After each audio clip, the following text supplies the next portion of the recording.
नमस्ते शार्क्स। ये है पुरानी एक बिल्डिंग जो है बॉम्बे का रॉयल ओपेरा हाउस। 100 से ज्यादा साल पुरानी है। आज के दिन में भारत के हर कोने कोने में हजारों हेरिटेज बिल्डिंग है, एंशिएंट मॉन्यूमेंट्स है, जैसे कि फोर्ट्स, पैलेसेस और एंशिएंट टेम्पल्स, जिसकी हालत खंडर जैसी है। लेकिन ये खजाना से भी बढ़कर है। ज्ञान का ये अमूल्य खजाना आज अर्बन डेवलपमेंट, लोगों की लापरवाही और पर्यावरण में प्रदूषण के वजह से धीरे धीरे लुप्त हो रहा है। एक दिन शायद ऐसा भी आएगा शार्क्स कि ऐसी इमारतें हमें सिर्फ और सिर्फ तस्वीरों और किताबों में ही देखने मिलेंगी। नमस्ते सर, मेरा नाम शांतिलाल सवानी है, उम्र 70 साल है। अरे और ये मेरा भतीजा है। राम सवानी, उम्र 45 साल है और ये मेरा भतीजा है। 3 generations। मैं जागृत सवानी, उम्र 26 साल। हम मुंबई से आए हैं एक मिशन लेकर। मिशन देश की प्राचीन धरोहरों का जीर्णोद्धार करने का, यानी उनका कंजर्वेशन करने का, जिससे वो कुछ इस तरह बन जाएंगी। शार्क्स, हम साइंटिफिक और ट्रेडिशनल मेथड्स यूज करके, like to like materials use करके और मिनिमम इंटरवेंशन से इन स्मारकों को अपनी पास्ट ग्लोरी वापस दिलाते हैं। सर, मैंने हमारी 2 पीढ़ी को साथ में लेकर भारत के 20 राज्यों में 300 से अधिक धरोहरों को रिस्टोर किया और उनको नया जीवन दिया। अमेजिंग। हमारा मिशन है 2030 तक 1000 से ज्यादा मॉन्यूमेंट का रिस्टोरेशन करना और भारत का हर राज्य में कदम रखना। इससे हमारा भारत आगे बढ़ेगा, हेरिटेज टूरिज्म का विकास होगा और हमारी प्राचीन संस्कृति आने वाली जनरेशन के लिए हम जागरूक रखेंगे। और इसके लिए शार्क्स, हमारी आस होगी आपसे सिर्फ 3 करोड़ रुपए, और बदले में हम आपको दे देंगे हमारी पूरी कंपनी का 1%। 300 करोड़ का वैल्यूएशन जी। एट सवानी हेरिटेज अगर आज है तो कल है। अरे भाई, इतना बड़ा वैल्यूएशन लेके आए हो, मेरे को आप अपना भतीजा बना लो।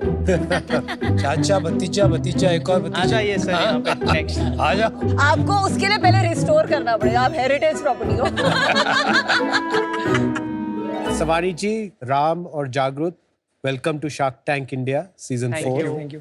बहुत ही इंटरेस्टिंग बिजनेस है। बताइए कि ये बिजनेस शुरू कैसे हुआ और अभी तक कहाँ पहुंचे हम? बेसिकली मैं मैसन था। अरे वाह। और मैसन होने के कारण मेरे पिताजी जो काम करते थे, तो ये लाइम का काम करते हुए मैंने देखा था, तो मेरा दिमाग में था। मुझे कोई एक व्यक्ति मिला कि तुम लाइम के बारे में जानता है क्या? मैं बोला जानता हूँ। तो उसको मुझे ये हेरिटेज को एक आर्किटेक्ट से मुलाकात करवा दी, तो मेरा इंटरव्यू लिया। तो लाइम पे कैसा काम किया जाता है मालूम है आपको क्या? मैं बोला हाँ, तो लाइम को भिजाया जाता है, उसमें गुड़, गूगल, मेथी ये सब डाल के उसको पीसा जाता है।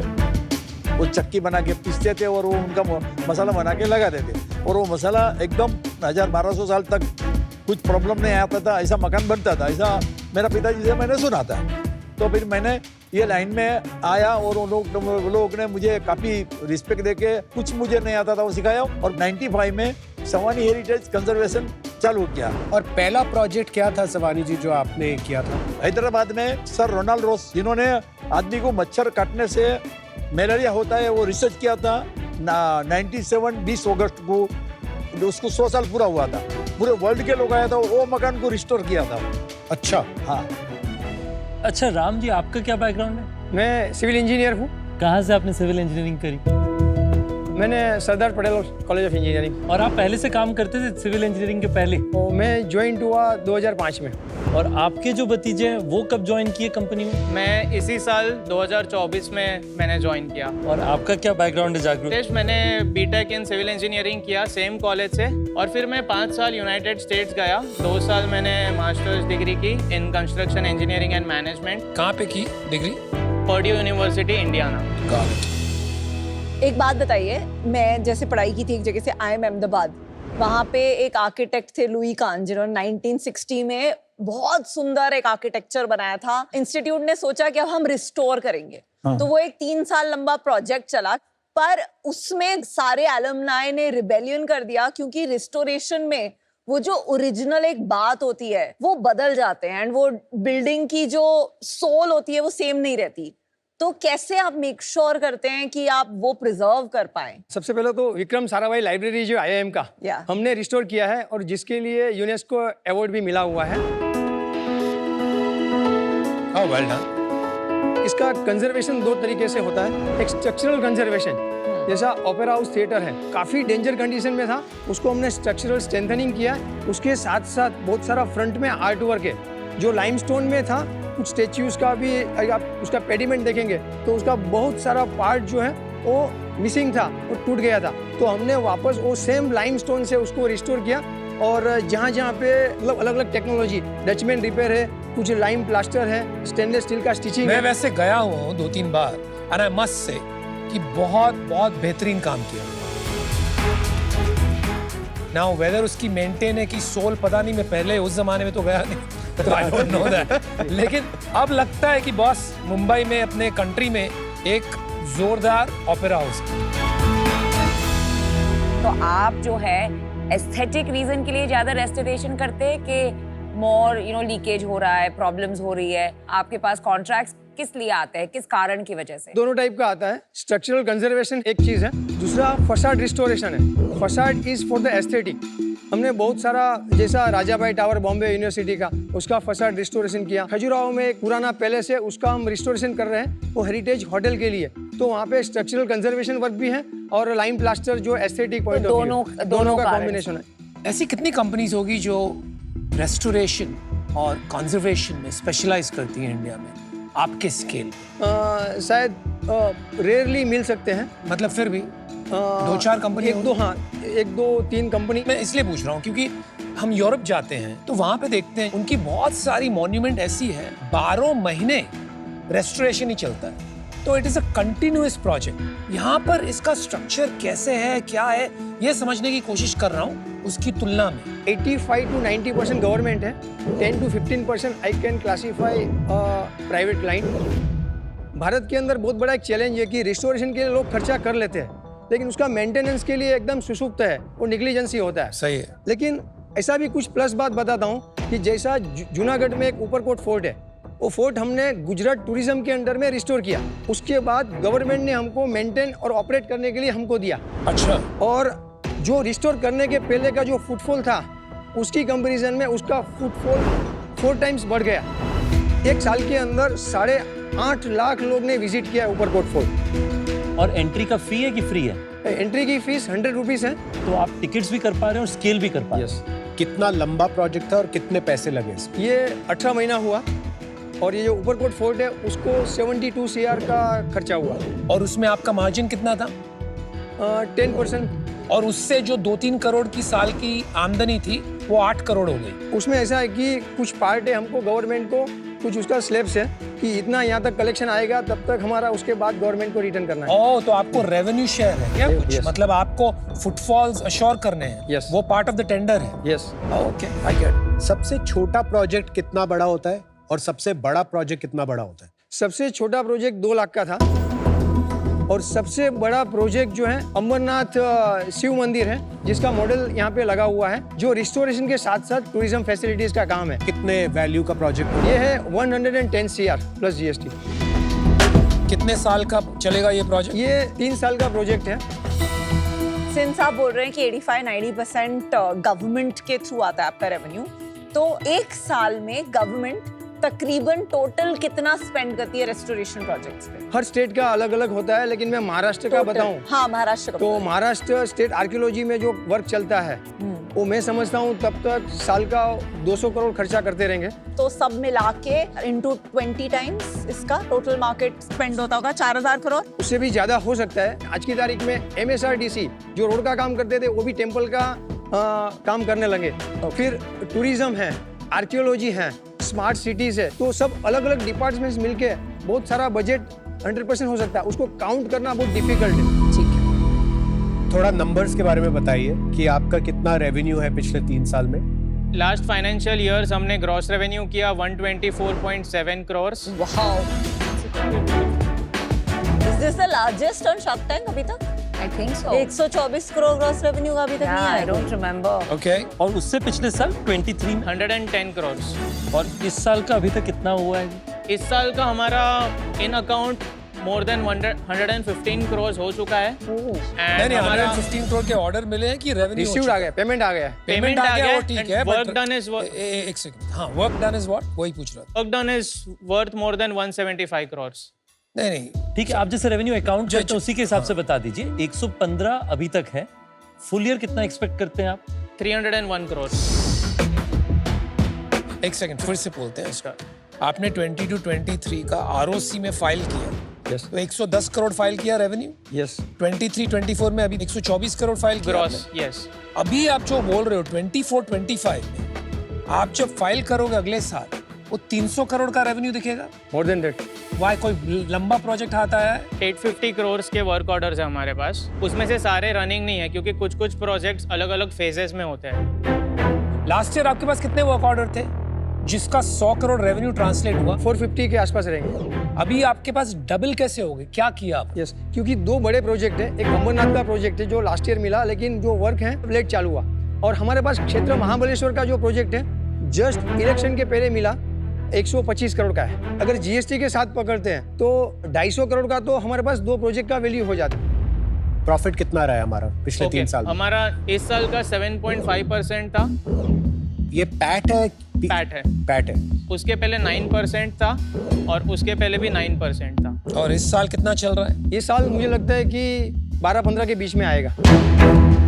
तो आप हर साल 10 करोड़ प्रॉफिट घर लेके जा रहे हैं अप्रोक्सीमेटली, राइट? तो आपने टैक्स कितना भरा लास्ट ईयर? मुझे लगता है कि 3.1 इनकम टैक्स 3.1%।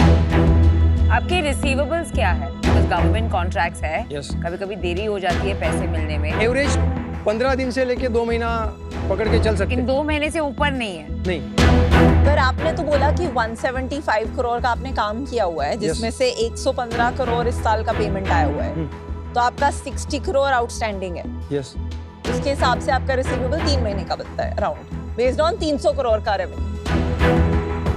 छंदीलाल जी, हाँ जी। आप आजकल काम देखते हो कि इन पे छोड़ रखा है? देखता हूँ। कौन सा काम आप संभालते हो? मैं बॉम्बे फोर्ट में जाता हूँ और हमारी 1-2 साइडें चक्कर मारता हूँ। गवर्नमेंट रिलेशंस कौन रखता है? नहीं रखते। आप रखते हो Yes. गवर्नमेंट? हाँ। आप नहीं रखते हो गवर्नमेंट? नहीं, मैंने काम किया है गवर्नमेंट की कंपनियों के साथ, forget directly with the government, आप तो गवर्नमेंट डिपार्टमेंट के साथ काम। और रिसीवेबल साइकिल जो आप बता रहे हो, अच्छी तरीके से बोलूं तो हो ही नहीं सकती अनलेस आप कुछ फैसिलिटेशन फी या कंसल्टेंसी फी भर रहे हो, वो हो ही नहीं सकता। सो क्या आपका मैच नहीं हो रहा है मेरे को नहीं समझ में आ रहा है, लेकिन जिस तरह से आपने समझाया कि सेल्स 850 की ऑर्डर बुक है इसलिए 300 करोड़ हो जाएगा, रिसीवेबल 35 दिन के, लेकिन एक्चुअली देखे जाए तो 3 महीने का चल रहा है, और कुछ बातें आप पूरी तरह कह नहीं रहे हो, तो या तो आप पूरी तरह से नंबर नहीं बता रहे हो या तो आप कुछ छुपा रहे हो। क्या होता है कि फाइनल स्टेज में आरटीजीएस होता है तभी हम बिल बुक करते हैं, इसके लिए ये डिफरेंट दिख रहा है। ये जो हमने रिसीव्ड पेमेंट है 115 करोड़ का ये साल का, वो 100% पेमेंट आ गया है, इसके लिए ये एक क्लियर है। जो बिल कुछ प्रोसेस में है, कुछ बन रहा है, कुछ चेकिंग में है, कुछ अकाउंट्स में है, कुछ मुझे लगता है अभी आया, तो मुझे लगता है कि 2-3 करोड़ तो अभी 1-2 घंटे में भी ट्रांसफर हुआ रहेगा खाते में। तो ये हमारा साइकिल चलते रहता है। और आपका कैश एंड बैंक कितना है एक बार बता दीजिए बस। वो हर मोमेंट पे फ्लक्चुएशन होता है, लेकिन 1-2 करोड़ रहेगा।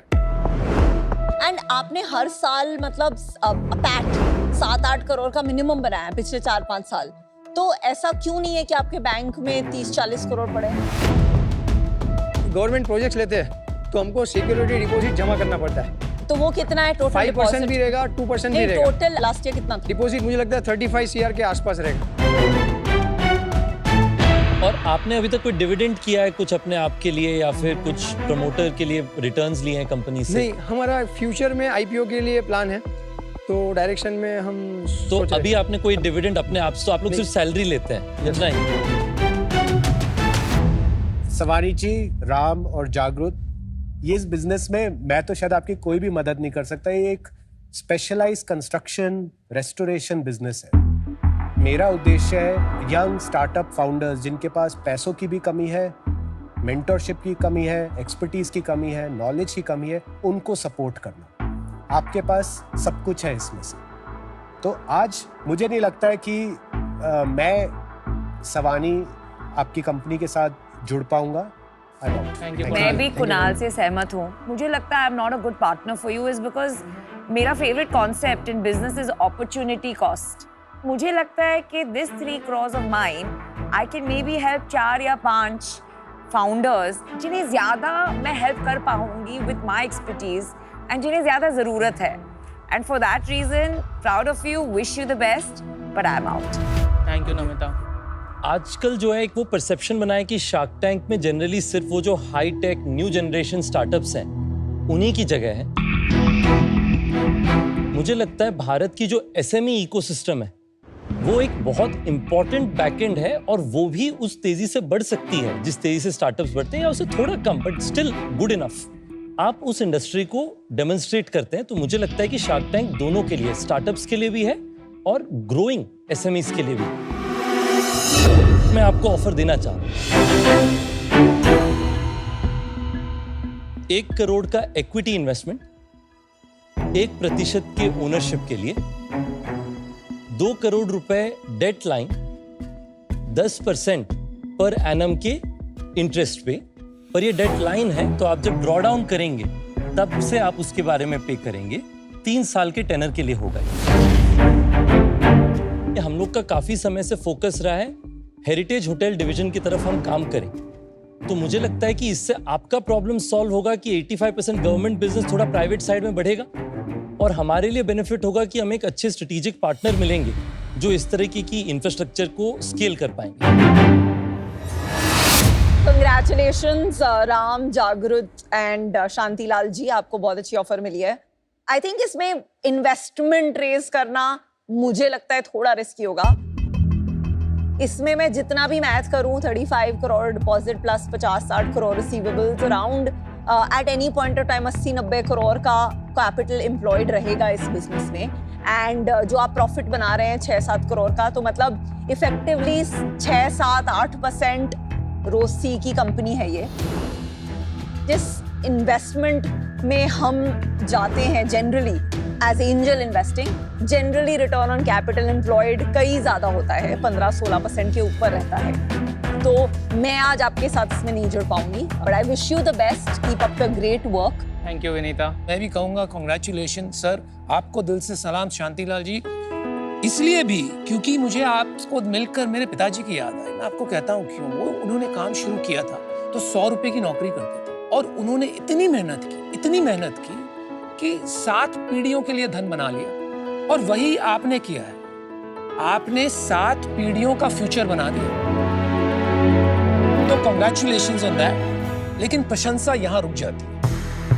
राम जी, आपको समझना चाहिए, आप बात बड़ी बड़ी करते हो। आपने कहा आईपीओ जाना है, तो आईपीओ इस तरह नहीं जा सकते। काम नोबल है तो क्या हो, आपके आंकड़े भी वो होने चाहिए। आपको कोई भी आंकड़ों का जवाब ठीक से नहीं दे पाया, कोई भी आंकड़े आपके नहीं मिल रहे। आपने कहा टैक्स कहीं सोच रहे हो, कहीं समझ तो क्या हो रहा है, रिसीवेबल आपके मैच नहीं हो रहे हैं। आपने 35 करोड़ सिक्योरिटी डिपॉजिट की बात की, तो आपको फंडिंग किसकी जरूरत है? आप 35 करोड़ के अगेंस्ट आराम से आपको जितनी चाहे लिमिट मिलेगी, वो तो एसेट हो गया ना आपका। तो अगर आपको सही में पैसे उठाने हैं, आईपीओ करना है, तो शांतिलाल जी आपने बहुत काम देखा है, इनका कान पकड़िए, किताबें सीधी कीजिए। ये बहुत बड़ी अच्छी कंपनी बन सकती है, आईपीओ जा सकती है, लेकिन एक तरीके से करोगे तभी हो सकता है। यहाँ पर मुझे लगता है आप अपनी क्रेडेंशियल शोकेस करने आए हैं, कोई बुरी बात नहीं है, but I am out because आपके नंबर्स, आपके आंकड़े बिल्कुल भी मेरे समझ में नहीं आए, शायद आपके समझ में भी नहीं आए। All the best. आप सोचना चाहेंगे या आप तैयार हैं ऑफर लेने के लिए? Thank you so much Ritesh for the offer.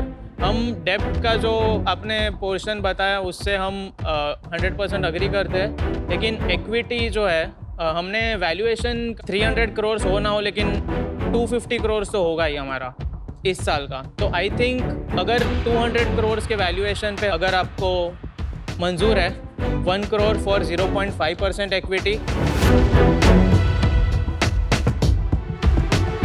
Issue ये कि आपका बिजनेस में, और आपने देखा भी इंफ्रास्ट्रक्चर कंपनीज में, बड़ा चढ़ाव भी आ सकता है और बहुत ज्यादा बिजनेस गिर भी सकता है। मेरा काउंटर ऑफर है आपके लिए कि मैं आपको 1 करोड़ ही दूंगा 0.8% के लिए, और साथ में मैं आपको 2 करोड़ दूंगा 10% 3 साल के लिए जब आप लोन ड्रॉ डाउन करें। और मुझे लगता है कि ये ऑफर वैल्यू एक्रीटिव होगा हम दोनों के लिए।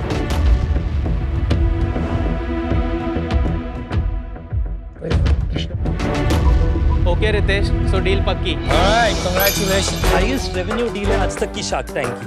Congratulations. Many congratulations, Abdul ji. I wish you all the very best. Thank you. मुझे लगा कि नंबर्स कुछ भी रेकंसाइल नहीं हो रहे थे, क्वेश्चंस आंसर्स काफी घूम के आ रहे थे। जो भी फिगर हम बोलते हैं वो उसका होमवर्क है, हमारे पास सपोर्टिंग डॉक्यूमेंट है, क्योंकि आज की तारीख में हमारा समझो पिछले साल का 125 करोड़ का टर्नओवर है, लेकिन 850 करोड़ का वर्क ऑर्डर हमारे हाथ में है, वर्क इन हैंड है। तो इसका मीनिंग ये हुआ कि हमारे हाथ में 1000 करोड़ का काम है, तो ये 301 करोड़ इजीली उसे मतलब बियॉन्ड जाएंगे। रितेश ने क्यों किया ये तो वही जाने। मेरे नजरिए से तो it was a completely undoable deal. उसके हाथ में थोड़ी ज्यादा खुजली है हमसे, दैट इज फॉर श्योर।